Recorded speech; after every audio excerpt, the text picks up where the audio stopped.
I'm working on this new LG unit, and because the suction service valve is so close to the electrical cabinet, you can't get an Appion on there, not even close. So I'm going to be putting in this valve. You know, by the way, sometimes even if a part is new out of the box, I like to check it out. This was the gasket that was underneath this cap. Someone had just thrown it on and just crushed this down, I guess at the factory, and just cut the gasket up all around it.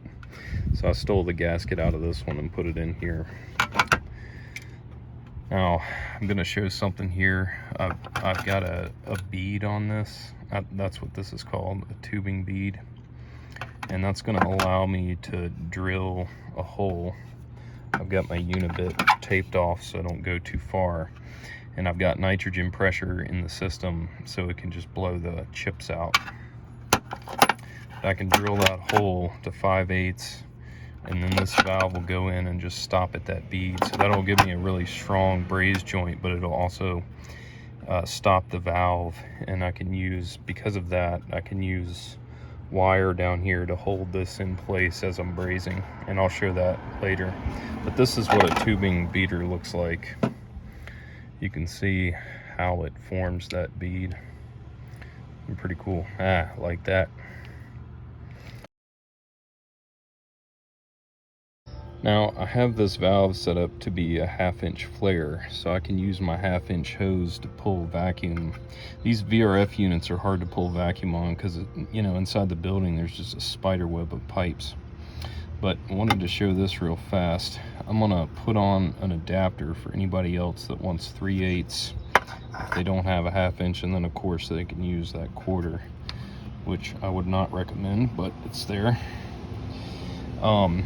You can make these finger tight here by just popping a gasket inside of there like that, and then you can screw this on just like a cap.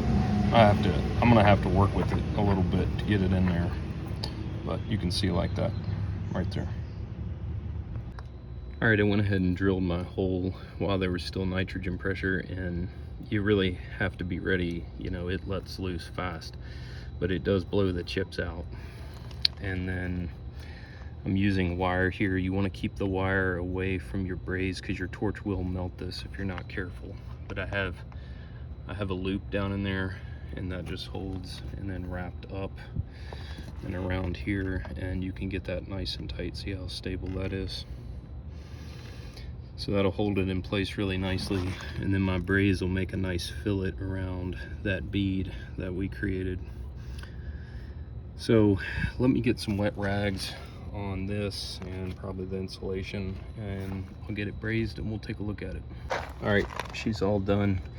I went ahead and make sure it was nice and hot to get the seal, and then went and laid some additional braze around so we have a really thick fillet. So that's going to be a very strong joint. Like, get that in focus. There we go. That's going to be a very strong joint. You can see how the braze will kind of sit between the pipe and the bead, and that adds a lot of strength. All right, she's finally ready for vacuum, because God knows you never get a Schrader on that thing. What's wrong with my focus? There. Look, there's the top of the cabinet. Believe that? There's the suction service valve. Unbelievable. I could barely get this core out. Here's my setup, all 3 1/2-inch hoses. I've got my 1/2-inch going in there for wherever it's at. And then these are Appions that go up to 1/4s. And I had to use 90s on the core removers so I could make that connection. I really don't like where these were put.